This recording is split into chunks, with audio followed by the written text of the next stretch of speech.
êtes témoin d'un événement où vous avez des informations d'intérêt national, vous pouvez filmer et envoyer par email à infosunugal@gmail.com ou contacter le 78 140 56 56 disponible sur WhatsApp. moo xam da nga fekkee xew-xew moo xam da nga am information boo xam ne da nga bëgg ñëpp jot ci ni ngay def yomb na yónnee ñu ko suñu adresse mail bii di infosunugal@gmail.com wala nga woo ñu su numéro 78 140 56 56 mbaa nga yónnee ñu ko WhatsApp ci boobilee numéro boo ko defee àddina bi yëpp dinañ ci jot Sunugal 24 yéen nañ fi nekkal.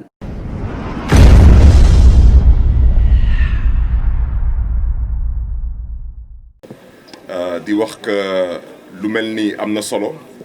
Parce que le Sénégal est en deuil. Et on ne peut pas accepter aujourd'hui que face à un deuil national, le gouvernement nous oppose un mépris à travers un silence complice. dañ koy ñaawlu parce que ce gouvernement, à sa tête, le président Macky Sall, sont les seuls et uniques responsables de cette situation. Et qu'on arrête de rentrer dans des thèses, des synthèses et des antithèses. Si le président Macky Sall n'avait pas vendu, pour ne pas dire brader les ressources halieutiques du peuple sénégalais, ces pauvres pêcheurs iront exercer leur activité et non convoyer des Sénégalais abusés par l'Eldorado occidental. boo ci njëkk bu ci tegu tamit nañu président Macky Sall wax 39 milliards ba ko Union européenne jox pour lutter contre l'immigration clandestine lan la fas yéene def ak xaalis boobu. wala fan la dugal xaalis boobu parce que loolu mooy wax ci c'est ce qui se passe maa ngi dégg un collectif bu ñuy woowee 480 yooyu mooy lu ñuy ñàkk ci ay doomu aadama semaine bu nekk kon nañu wax ci et j'invite une certaine presse à être un peu plus responsable wax leen ci waxu immigration clandestine bi te ngeen bàyyi dañu bëgg a nelawal avec des deals et des dealers qui nous intéressent pas parce que nous perdons chaque mois, l'équivalent du bateau le Joola. Les 480 morts ont été enregistrés en une semaine. Lolu moy deug bi. Nous sommes face à un drame national te ken bëggu ci wax. Ñu nara wax nañu wax te wax ji te baña ray wax ji. Baye xalé yu ñuy wax xalé yi defuñu dara. Juddoo ci réew. Dëkk ci réew. Màgg ci réew ñu la do fa tekki koku neexul. wax ji mooy lan nañu wax avec ce gouvernement te wax leen seen bopp. Ils ne peuvent pas justifier la signature d'un contrat immoral comme ce qu'ils viennent de signer avec l'Union européenne pour 10 ans pour un montant de 8 milliards d'euros. Ce n'est plus normal que des pêcheurs aujourd'hui di dem ci géej gi mënuñu fa am jën lu des mooy lan mooy jël xale yu bëgg a dem bitim réew et les convoyer loolu mooy dëgg bi. À qui la faute? Qui a vendu la mer? Qui a vendu le poisson? C'est le président Macky Sall. C'est lui qui définit la politique de la nation. C'est lui qui a donné des instructions à son ministre de la Pêche pour signer. kon wax ji mooy lan mooy ndeyu mbilli bi lu njëkk mooy jàkk mooy président Macky Sall. kon képp kuy kilifa diine ñu ngi lay ñaan ci yar ak teggin ci jàmm ak salaam képp kuy kilifa aada képp ku fi yàlla may baat na ngeen wax Macky Sall wax ji mooy lan na bàyyi géej bu muy jaay. wax ji mooy lan mooy 39 milliards ba ko tubaab yi jox na wax fu mu ko dugal wax ji mooy lan mooy mënuñu nekk ci benn dëkk ñuy wax waxu pétrole waxu gaz il n'y a aucun transfert de technologie dans ce pays et il n'y a aucune usine de transformation dans ce pays et on demande à ces jeunes de rester au Sénégal. Ça, ce discours n'est pas responsable. On reste dans un pays dans lequel on peut vivre. On ne peut pas rester dans un pays dans lequel le seul avenir qu'on a, c'est de mourir la bouche ouverte. Je terminerai par dire que la priorité, ce n'était pas un terre. Macky Sall dit campagne, Moussoufi dit terre. Et avec son terre, il a mis notre avenir par terre. Je vous remercie. Bu fekkee da ngaa bëgg a jàmm da ngay xeex les causes de la guerre bu fekkee da ngaa bëgg a xeex immigration irrégulière da ngay xeex pas les symptômes mais les causes de l'immigration irrégulière. te immigration irrégulière ñun ñëpp xam nañ ne nooteel bi nga xam ne ñu koy noot ñun Sénégal ñun Afrique waaye itam politiciens sénégalais yi nga xam ne dañuy jël seen genou di ko teg ci loosu askanu Sénégal nooteel googu moo tas yaakaaru askanu Sénégal nooteel googu moo tas yaakaaru ndawu Sénégal moo tas yaakaaru béykatu Sénégal moo tas yaakaaru liggéeykatu Sénégal. Et donc si on veut lutter contre l'immigration irrégulière, il faut nécessairement traiter le mal par la racine. la plus grande responsabilité c'est la responsabilité de nos autorités ndaxte li ma wax noonu yëpp ñoom ñoo ko def waaye mbokk yi nañu interpeller itam suñuy famille yàkkamti nañ loolu am le dernier iPhone yàkkamti nañ loolu am le dernier cheveu naturel yàkkamti nañ loolu am le dernier tissu ñuy def pression sur les membres de nos familles dans nos familles lan moo fa am ku fa am xaalis moom la ñuy jox gëdd boo amul xëy boo amul gont kenn du la faale ci sa biir kër ci sa biir njaboot ça également c'est de la pression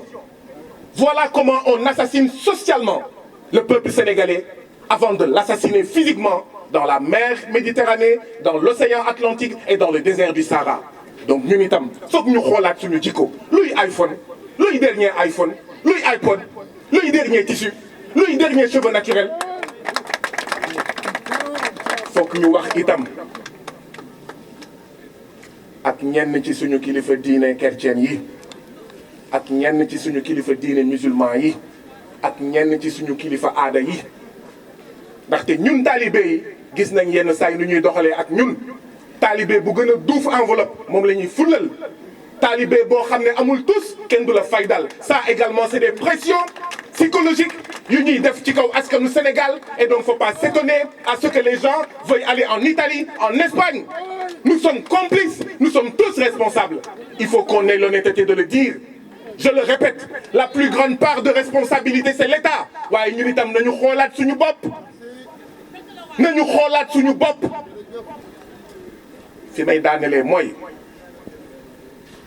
waa ji de daan na waxta d'accord naa ci dis-moi quel dirigeant tu as je te dirai quel peuple tu auras dama ne dirigeant yoo xam ne dañuy dem juddoo bitim réew dañuy ut ay nationalité bitim réew dañuy dem wasin bitim réew dañuy dem faju bitim réew dañuy dem vacances bitim réew dañuy dem jàngi bitim réew dee rek la ñuy def Sénégal mais quel message vous dites quel message vous donnez à la jeunesse de ce pays-là quel message vous donnez au peuple sénégalais au peuple africain donc oui vous êtes les premiers responsables jërë ngeen jëf. asalaamaaleykum mbooloo mi Bakary Fati maa fi teewal commission foncière dans Doyna mais aussi un mouvement qui est affilié au collectif 480 donc on est là simplement pour déplorer ce qui s'est passé ou ce qui se passe au Sénégal donc ñun lu ñuy naqarlu mooy immigration irrégulière et non seulement ñu bëri dañ ciy wax mais les causes peuvent être multiples causes yi dañu bëri te wuute mais man je ne retiendrai qu'une seule cause c'est que c'est la spoliation foncière partout au Sénégal foo leen dem fii ci Sénégal population yaay jooy ndax seen maire yi ñu ngi jël seen suuf yi di ko aakimoo wala di ko jël di ko jox yeneen entrepreneurs yi wala yeneen vraiment particulier lu mel ni Kignabou dañ leen jëlal 207 hectares ñu jox ko benn libanais bu tudd Sarl Haddad boobu ba léegi population yaa ngi jooy di daw ci ginnaaw autorités yi pour ñu andi leen saafara mais ñu ngi am ay jafe-jafe pour vraiment jot ci solution bi. c'est la même chose qui se passe à Madina Wandifa jot nañ ci sax tëj 6 personnes boo jógee Madina Wandifa dem Niaguis c'est la même chose qui s'y passe récemment lañ jàpp 4 personnes mais mujjee nañ leen bàyyi après 4 mois de séjour en prison loolu vraiment mënuñu ko accepter. boo jógee foofu dem Guéréo c'est la même chose nga dem Kër Moussa c'est la même chose looloo am Mampalago looloo am Bignona looloo am Kafountine looloo am Diouloulou looloo am mun naa ne fii mënoo fi lim département te problème bi amul fa alors que le président de la République taxawoon na fi laaj ay ministres concernés ne leen affaire bi il faut mu dàkk je crois que ci la maire yi ak yenn autorités yi am sañ-sañ di ko gën a def population yaa ngi jooy ñu ngi dem fu ne mais autorités yi mel ni que population yi vraiment amuñu seen jot alors que buñ fi nekkee ñun lañ fi nekkal buñ fi nekkee pour ñun ñoo tax mais lu tax ñun bu ñu amee problème dem ci ñoom duñ ko saafara donc lii man je suis sénégalais si mon problème ne peut pas se régler au Sénégal je pourrais prendre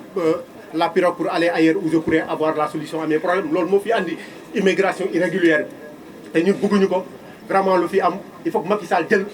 décision parce que décision yàgg na ko jël yàgg na fi wax ay wax te ñun gisuñu vraiment exécution décision yi ñun loolu moo ñu métti ci affaire yi Macky Sall y avait combien personne ne peut dire avec exactitude ñaata sénégalais ñoo des ci géej bi mënuñu kenn mënu ko fi wax mais le président de la République est resté insensible à tout ça loolu vraiment bu ma ko xalaatee j'ai l'impression de quitter.